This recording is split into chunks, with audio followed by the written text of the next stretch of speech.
আমি কি বলতে বসে বসে যান, মেহরবানি করে বসে যান।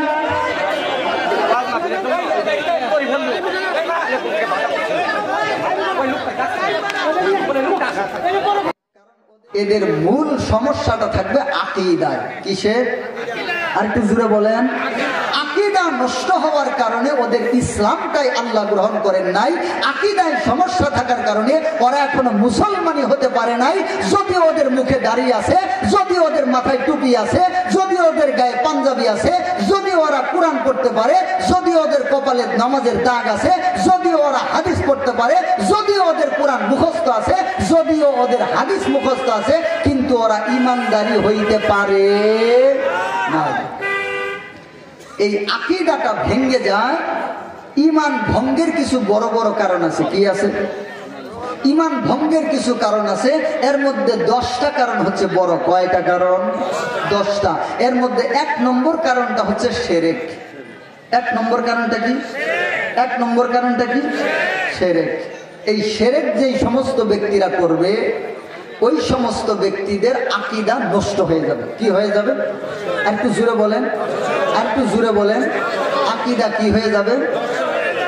তুমি আমার দুই নয়নের তাহারার দয়াল বাইয়া বাইয়া, তুমি আমার দুই নয়নের তাইয়া রাইয়া, তুমি যদি করো দয়া কি করিব মক্কাই যাইয়া, হাইরে মক্কা সামনে দিল ধরার দয়াল বাইয়া বাইয়া, তুমি আমার দুই নয়নের তাইয়া রাইয়া। আছে না নাই? একজন মানুষ আছে না নাই? তো যদি কোনো ব্যক্তির এই সমস্ত কথার উপর বিশ্বাস থাকে এরকম যে ওই সমস্ত ব্যক্তিরা আল্লাহকে, আল্লাহর জায়গায় তাদের পীরকে বসায় দেয়। মুসলমান ভাইয়েরা আমার, এইদিকে এইদিকে আমার দিকে তাকান, আমার দিকে তাকান। আমি কথাটা বলতেছি, বুঝাই। আগে বুঝুক, তারপরে সবাই শোনেন, আগে বুঝেন আমি কি বলতে চাচ্ছি। আমাদের বাংলাদেশে ইসলাম এসেছে আল্লাহর ওলিদের। আমাদের বাংলাদেশে ইসলাম আসার পিছনে আল্লাহর ওলিদের রক্ত আছে না নাই? আল্লাহর ওলিরা শাহজালাল ইয়ামানী রহমাতুল্লাহি আলাইহি যখন শুনেছিলেন সুরমা নদীর পারে আমার একজন মুসলমান ভাইয়ের ওই রাজা গৌর গোবিন্দ আমার এক মুসলমান ভাইকে অপমানিত করেছে, গরু জবাই করার কারণে তাকে হত্যা করেছে, তার সন্তানকে হত্যা করেছে, শাহজালাল ইয়ামানী রহমাতুল্লাহি আলাইহি ভারতবর্ষে এসেছিলেন কি আসেন নাই? একটু জোরে বলেন। হযরত শাহজালাল ইয়ামানী রহমাতুল্লাহি আলাইহি। বসেন বসেন ভাইরা, বসেন বসেন বসেন। সম্মানিত মুসল্লিয়ানে কেরাম, বসে যান, বসে যান, বসে যান, বসেন। আমি কথাটা শেষ করি, আগে বুঝেন আমি কি বলতে চাই। বসে বসে যান, মেহরবানি করে বসে যান। আপনারা সবাই উঠবেন না, উঠলে পরে মাহফিলটা অসুন্দর হয়ে যাবে। আমি কথাটা শেষ করতেছি, বসেন। প্রিয় ভাইয়েরা সবাই বসেন, একটু সবাই বসেন তাকবীরের সাথে। নারে তাকবীর, নারে তাকবীর। আল কোরআনের আলো, আল হাদিসের আলো, আল কোরআনের আলো, আল হাদিসের আলো। নারে তাকবীর।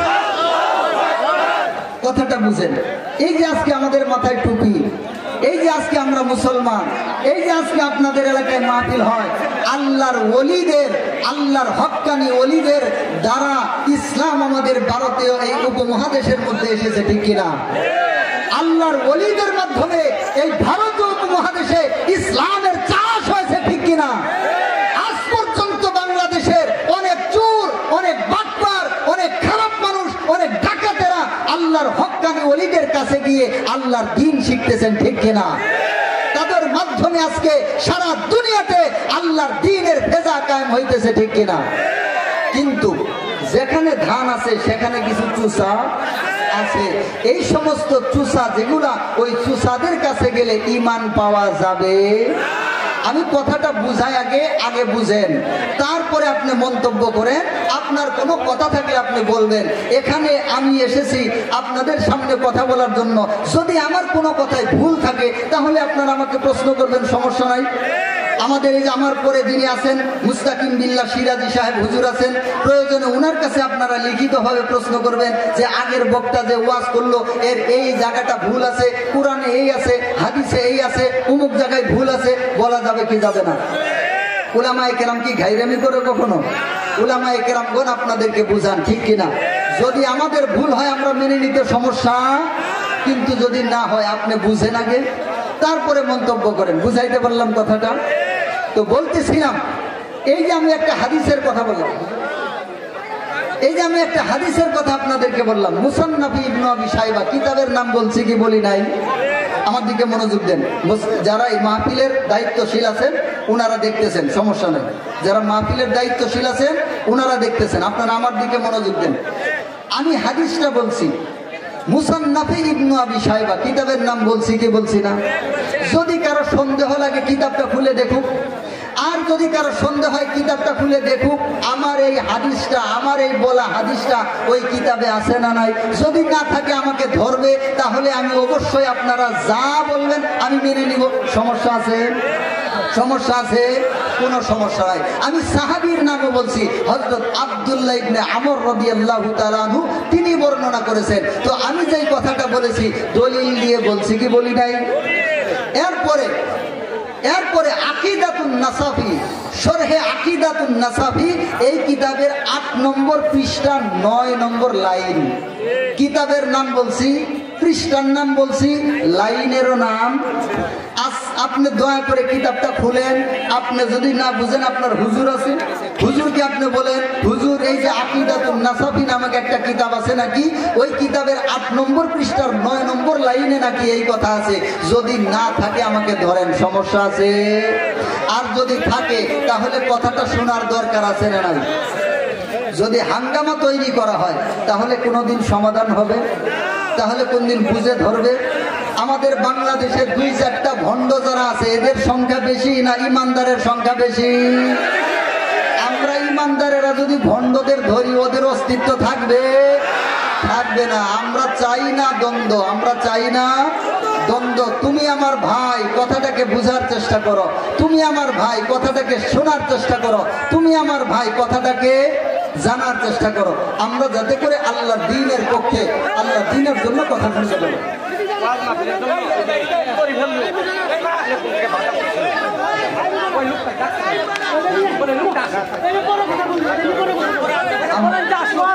আচ্ছা, আমরা কোরআন হাদিসের কথা শুনি, আমরা কোরআন হাদিসের কথা শুনি। মুসলমান ভাইয়ের আমার, শেষ জামানা, এটা কোন জামানা ভাই? একটু দয়া করে ভিতরে আসেন, সবাই একটু ভিতরে আসেন, সবাই সবাই সবাই আমার প্রিয় ভাইয়েরা, আপনারা যারা আল্লাহকে ভালোবাসেন, আপনারা যারা হককে ভালোবাসেন, আপনারা যারা আমার কলিজার টুকরা নবীকে ভালোবাসেন, দয়া করে আপনারা সবাই বসেন, দয়া করে আপনারা সবাই বসেন। প্রিয় ভাইয়েরা, অনুরোধ করে বলছি ভিতরে আসেন, ভিতরে আসেন।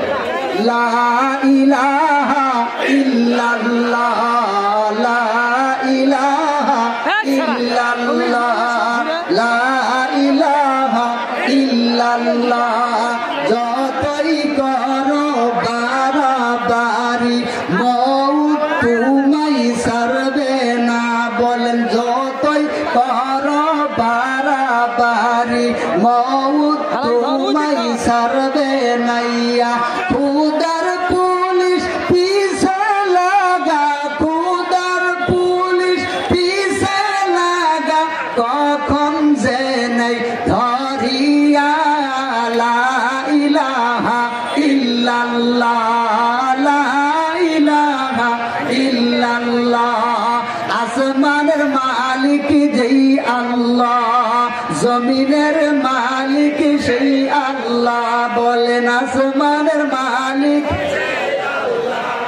জমিনের মালিক, হায়াতের মালিক যেই আল্লাহ, মৌতের মালিক সেই আল্লাহ। লা ইলাহা ইল্লাল্লাহ, লা ইলাহা ইল্লাল্লাহ। জুরে লা ইলাহা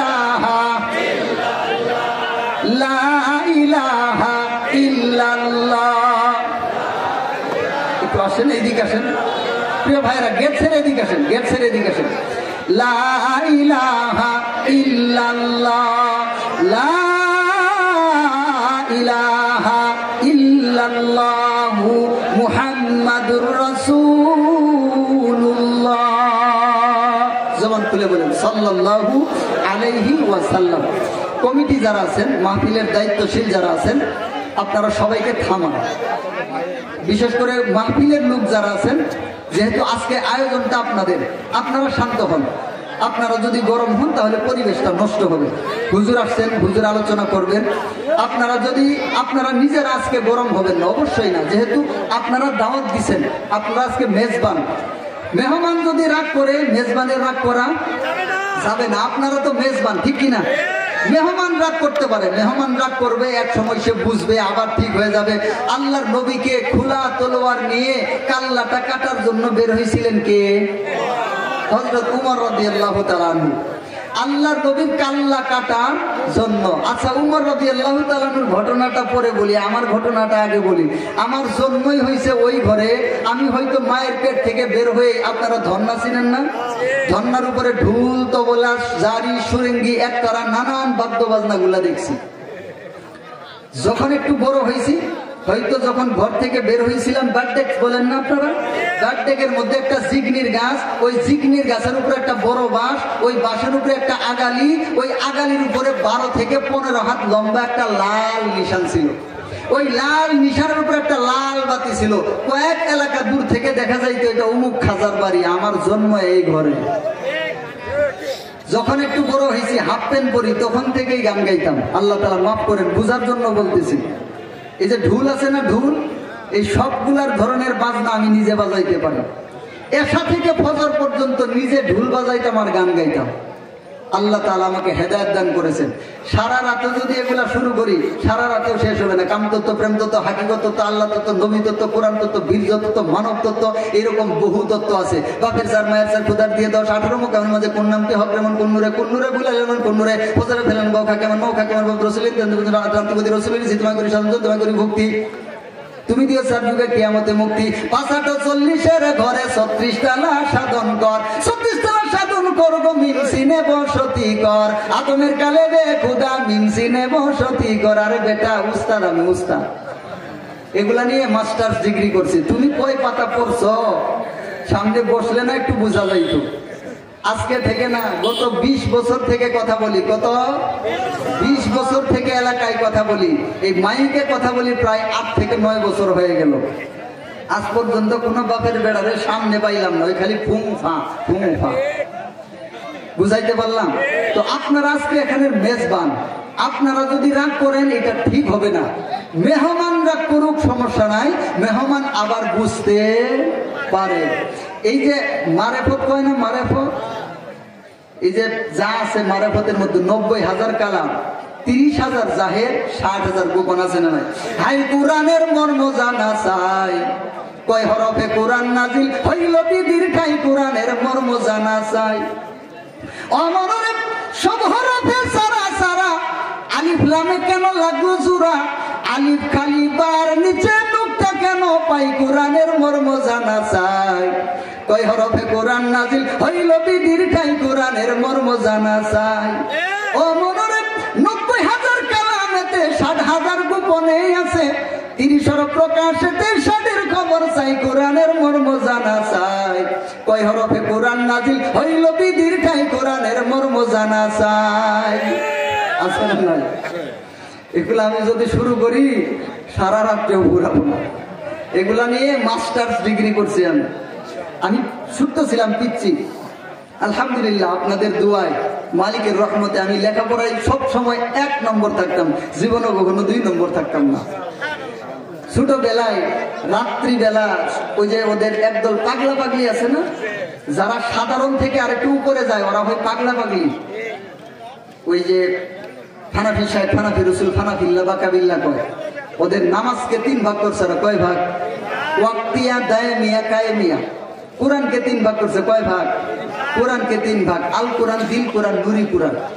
এগুলো তো আপনাদের সামনে এখন বলার সময় না, বললে বললে এইরকম সারা রাত আপনারা বসে থাকবেন, আমার কথা শেষ হবে না। তো বলতেছিলাম যে এগুলো আমি ছোট্ট ছিলাম তখন, ওরা ওই যে পাগলা পাগলি আছে না, রাত্রের 1টা 2টার পরে বসতো, বসে ওখানে ওদের এই যে যত গোপন কথা আছে এগুলা এক একটা বলতো, আমি ওগুলা মুখস্থ করে রাখতাম, এইভাবে চলতো। আমি এগুলো তখন থেকে এগুলো আমার সব ঠুরস্ত। কিন্তু কথা হচ্ছে আমি আপনাদেরকে এখানে কোনো হিট করে কথা বলছি, কাউকে গালি দিয়ে কথা বলছি, আমি শুধুমাত্র পর্যায়ক্রমে বুঝাই আসতেছি। আমি কি কথাটা বলি আগে বুঝেন, আগেই লাভ দিলে তো পথ ফুরাবে না। আমরা তো এই দেশে ভাড়াটিয়া থাকি না, এই দেশে তো আমরা উড়ে আসি নাই। ইমানদারের সংখ্যা এই দেশে বেশি না দাজ্জালের সংখ্যা এই দেশে বেশি? ইমানদারেরা জাগলে দাজ্জাল টিকবে? টিকবে না। আমরা এইটা দেখাই না, আমরা বলি আপনারা এখানের মেজবান, আপনারা রাগ করা যাবে না। কেউ যদি রাগ করে তাকে বুঝাইতে হবে, আর তার যদি কোনো ব্যাপারে সাহস থাকে, শক্তি থাকে, সে কোনো হুজুর আনুক, তার সাথে আমরা বসি। আমি এতক্ষণ পর্যন্ত যেই কথা বলছি, আমার একটা কথা যদি ভুল প্রমাণ করতে পারে, আল্লাহর কসম করে আপনাদের মতো এইরকম শত শত হাজার হাজার মানুষের সামনে আমি বলতেছি, আমি কখনো আপনাদের সামনে আর আলোচনা করব। আমার একটা কথা যদি ভুল প্রমাণ করতে পারে, কয়টা কথা? শুধু একটা কথা, এর চাইতে বড় কোনো কথা আছে? আল্লাহ তাআলা আমাদের সকলকে বুঝার তৌফিক দান করেন। বলতেছিলাম হযরত ওমর রাদিয়াল্লাহু তাআলা আনহু আল্লাহর নবীকে আল্লাহ কাটার জন্য বের হয়েছিলেন, কিন্তু ওই হযরত ওমরকে আল্লাহ তাআলা হেদায়েত দান করছেন। হযরত ওমর তলোয়ারকে আল্লাহর নবীর কদমে সঁপে দিয়েছেন। বলেন সুবহানাল্লাহ। সেই তলোয়ার আল্লাহর নবীর কাল্লা কাটার জন্য বের হয়েছিল, ওই তলোয়ার কাফেরকে কাল্লা কেটেছে, ঠিক কিনা? আল্লাহ কাকে কখন কিভাবে হেদায়েত দান করেন এটা একমাত্র মহান মালিক জানে, ঠিক কিনা?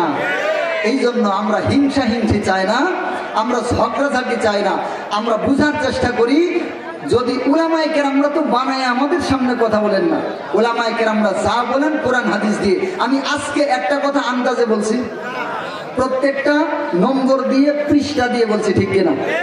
এই জন্য আমরা অবশ্যই আল্লাহর পথে ফেরার চেষ্টা করব, আল্লাহর দ্বীনের দিকে ফেরার চেষ্টা করব। আজকে যেহেতু সময়টা কম, এই জন্য আমি সামনের আলোচনায় ওই দিকে আর ঢুকবো না, শুধুমাত্র এই বিষয়টা আপনাদের সামনে রাখলাম। বলতেছিলাম আকীদা যার নষ্ট, তার জীবনের সবকিছুই নষ্ট। যেমন আল্লাহ তাআলার প্রতি ঈমান আনতে হবে। আল্লাহ তাআলার সাথে যদি কেউ 3 ব্যাপারে শিরক করে, কয় ব্যাপার? আল্লাহ তাআলার জাত, সিফাত, ইবাদত। আমার সাথে বলেন, জাত, সিফাত, ইবাদত, এই 3 ক্ষেত্রে কেউ যদি শিরক করে তাহলে তার ঈমানটা ভেঙে যায়, তার ঈমানটা সে বেঈমানে পরিণত হয়। কি হয়ে যায়? বেঈমান হয়ে যায়। এবং আল্লাহর নবী সাল্লাল্লাহু আলাইহি ওয়াসাল্লাম শেষ নবী, এটা কোনো সন্দেহ আছে? আল্লাহর নবীকে যদি কেউ শেষ নবী মনে না করে, তার ঈমানটা ভেঙে যায়, সে আবু জাহেলের মতো বেঈমান হয়ে যায়। কার মতো? আবু জাহেলের মতো। আমাদের বাংলাদেশে একদল মানুষ আছে, ওরা নিজেদেরকে নাম পরিচয় দেয় আহমদিয়া মুসলিম জামাত, আছে না নাই? ওদেরকে আমরা কি বলি? আর কিছুরে বলেন, ওদেরকে আমরা বলি কাদিয়ানি। এই কাদিয়ানি একটা দল আছে না নাই? ওরা বলে আমাদের নবীর পরেও, একটু নাউজুবিল্লাহ বলেন আগে, আমাদের নবীর পরেও নাকি ওদের নবী আছে, গোলাম আহমদ কাদিয়ানি। বলেন নাউজুবিল্লাহ। আমাদের নবী শেষ নবী, এতে কোনো সন্দেহ আছে? কেউ যদি সন্দেহ করে তার ঈমান থাকবে? তো এই কাদিয়ানি যারা নিজেরা পরিচয় দেয়, নিজেদেরকে মুসলমান পরিচয় দেয়, এরা আসলেই মুসলমান? এরা কি? এদেরকে যারা কাফের বলবে না, ওরাও কাফের। শুধু ওরা কাফের তা নয়, ওদেরকে যারা কাফের বলবে না, ওরাও। আচ্ছা, কাদিয়ানীদের মসজিদ আছে না নাই? ওরা জামাতের সাথে নামাজ পড়ে কি পড়ে না? কাদিয়ানীদের মাথায় টুপি আছে না নাই? ওদের মুখে দাড়ি আছে না নাই? ওদের কোরআন হাদিস জানা আছে না নাই? ওদের গায়ে পাঞ্জাবি আছে না নাই? এরপরে ওরা কি মুসলমান না বেঈমান? তাহলে ওই যে আল্লাহর নবীর সাহাবী যেই কথাটা বলেছেন, হযরত আব্দুল্লাহ ইবনে আমর রাদিয়াল্লাহু তাআলা আনহু মুসান্নাফে ইবনে আবি শায়বার মধ্যে যে হাদিসটাকে উদ্ধৃত করা হয়েছে, তার হাদিসের সাথে বর্তমানে মিল আছে না নাই? শুধু কাদিয়ানি না, মুসলমান ভাই এবং বন্ধুগণ, এটা শেষ জামানা, এটা শেষ জামানা। আল্লাহর নবী বলেছেন এটা ধোঁয়াশাপূর্ণ হবে, শুধু কি তাই, এইখানে উলামায়ে কেরাম যারা আছেন তাদের এই হাদিসটা সকলেরই প্রায় মুখস্থ আছেন। বনি ইসরাইলরা 72 দলে ভাগ হয়েছিল, আমার উম্মতেরা 73 দলে ভাগ হবে। আল্লাহর নবী বলেন নাই ইন্না বানি ইসরাঈলা তাফাররাকাত আলা 72 মিল্লাতান ওয়া তাফতারিকু উম্মতি আলা 73 মিল্লাতান। বনি ইসরাঈল ছিল 72 দল, আমার উম্মতেরা হবে 73 দল। কুল্লুহুম ফিন্নার, সবগুলাই ইল্লা মিল্লাতান ওয়াহিদা, শুধুমাত্র এক দল ব্যতীত। সাহাবায়ে কেরামগণ জিজ্ঞাসা করছিলেন, ও গো আল্লাহর নবী, ওরা কারা? আল্লাহর নবী বলেছিলেন, মা আনা আলাইহি ওয়া আসহাবি, যাদের ঈমান আমার ঈমান, যাদের কথা আমার কথা, যাদের চলন আমার চলন, যাদের বলন আমার বলন, যাদের আকীদা আমার আকীদা, যাদের আমল আমার আমল, যাদের খাওয়া আমার খাওয়া, যাদের চলন আমার চলন, যাদের সবকিছু আমি নবীর অনুসরণ হবে, সাহাবায়ে কেরামের মতো হবে, তারাই হচ্ছে সেই দলের। বলেন সুবহানাল্লাহ। তাহলে আমাদের আকীদা, আমাদের ঈমান, আমাদের ইবাদত কার মতো হতে হবে? কথা কয় না কেন? আর একটু জোরে বলেন। আল্লাহর নবী এবং সাহাবায়ে কেরামের মতো হবে। এখন আল্লাহর নবী এবং সাহাবায়ে কেরাম কিভাবে কোন আকীদা পোষণ করতেন, কিভাবে কোন আমল করেছেন, এইটা কে জানে? হক্কানি উলামায়ে কেরামরা। কে জানে? হক্কানি উলামায়ে কেরামরা। এই জন্য এই বর্তমান জামানায় কোন ব্যক্তি যদি আল্লাহর জান্নাতে যেতে চায়, সিরাতে মুস্তাকিম পেতে চায়, তাহলে হক্কানি উলামায়ে কেরামের সঙ্গী হতে হবে। বলেন সুবহানাল্লাহ। কাদের সঙ্গী? ভণ্ডদের সঙ্গী, কাদিয়ানির সঙ্গী, মুশরিকদের সঙ্গী। কার সঙ্গী? হক্কানি উলামায়ে কেরামের সঙ্গী হতে হবে। হবেন তো ইনশাআল্লাহ? যেখানে যা শুনেন লাল দেখে ফাল দেওয়া যাবে না। আমাদের উলামায়ে কেরাম যারা আছেন, কওমি মাদ্রাসার হক্কানি উলামায়ে কেরাম যারা আছেন, তাদের কাছে জিজ্ঞাসা করবেন, তাদের থেকে শুনবেন, তারা যেভাবে দিক নির্দেশনা দিবে, আমাদের উলামায়ে কেরামের পক্ষ থেকে যখন যে নির্দেশনা আসবে, যখন যে ডাক আসবে, আমরা ঈমানের সাথে তাদের পিছনে লাভবাহিক বলে দাঁড়িয়ে যাব। ঠিক কিনা মুসলমান? আল্লাহ তাআলা আমাদের সকলকে হক্কানি উলামায়ে কেরামের সাথে কবুল করেন, জান্নাতে উলামায়ে কেরামের সাথে একসাথে থাকার তৌফিক দান করেন। বলেন আমিন। আসসালামু আলাইকুম ওয়া রাহমাতুল্লাহি ওয়া